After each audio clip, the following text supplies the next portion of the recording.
आजच्या ब्राईडने खूप गोंधळ घातला. कसा तो मी तुम्हाला सांगणारच आहे, पण त्याच्यासाठी हा व्हिडिओ पूर्ण बघा. तर आज आम्ही 3 व्हॅनिटी नेल्या. एका ह्याच्यात होती रिंग लाईट, दुसरी होती मेकअपची आणि तिसरी होती हेअरची. ह्या तिन्ही व्हॅनिटी आम्ही घेऊन तिथं लग्नाच्या ठिकाणी पोहोचलो. सगळं सामान व्यवस्थित लावलं. त्यानंतर आम्ही ब्राईडला कॉल केला की आम्ही इथं आलो आहे. तिने आम्हाला 8 वाजता कॉल केला होता की मी निघाले घरातून. आणि आम्ही तिला कॉल करतोय. आधी 1-2 वेळेस उचलला, नंतर ती कॉल पण उचला ना. इतकं वैतागल्यावानी झालं होतं. जवळजवळ 9:30 वाजले. म्हटलं ह्या ब्राईडचा मेकअप तरी कधी होईल, इतका उशीर केला तर. मग ती आल्याच्यानंतर इतका राग आला होता, पण काय करणार, ब्राईड असलं काही म्हणता पण येत नाही. मग तिचा मेकअप झाला. मेकअप झाल्याच्यानंतर मग आज मी फोटोग्राफर पण होते. तिचे फोटो काही काढले.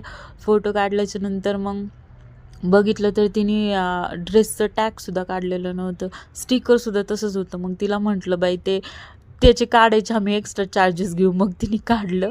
त्याच्यानंतर मग एका सायडर मेकअपची हेअरस्टाईल होती.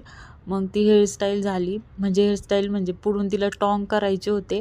मग ते टॉंग केले आणि त्यानंतर मग ह्या ब्राईडचा सेकंड लुक होता सप्तपदीचा. तर मग तो लुक झाल्याच्यानंतर तिची अशी बाहेर पूजा चालली होती. जाता जाता म्हटलं काढावं हा व्हिडिओ. अशा प्रकारे आजचा माझा दिवस होता. तर प्लीज लाईक आणि सबस्क्राईब करा आणि भेटू नेक्स्ट व्लॉग.